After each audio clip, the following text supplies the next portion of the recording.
शिखर बँक घोटाळ्यामध्ये आर्थिक गुन्हे शाखेचा क्लोजर रिपोर्ट मुंबई उच्च न्यायालयाने स्वीकारलाय। महत्त्वाची बातमी आपण पाहतो आहोत।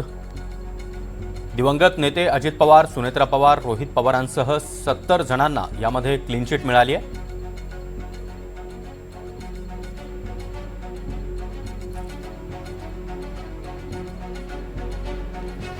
अण्णा हजारे यांचा आक्षेप अर्ज फेटाळण्यात आलेला आहे। अंमलबजावणी संचालनालयाचा हस्तक्षेप अर्ज देखील फेटाळून लावण्यात आला। त्यामुळे मोठा दिलासा या नेत्यांना म्हणावा लागेल। यामध्ये दिवंगत नेते अजित पवार, उपमुख्यमंत्री सुनेत्रा पवार, आमदार रोहित पवार यांच्यासह 70 जणांना क्लीन चिट मिळाली आहे।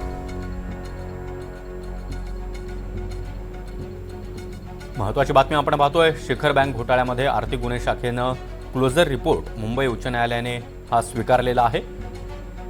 यामध्ये दिवंगत नेते अजित पवार यांचं देखील नाव होतं, तर उपमुख्यमंत्री सुनेत्रा पवार, आमदार रोहित पवार यांच्यासह 70 जणांना यामध्ये क्लीन चिट मिळाली आहे। अण्णा हजारे यांचा आक्षेप अर्ज देखील फेटाळून लावण्यात आला आहे।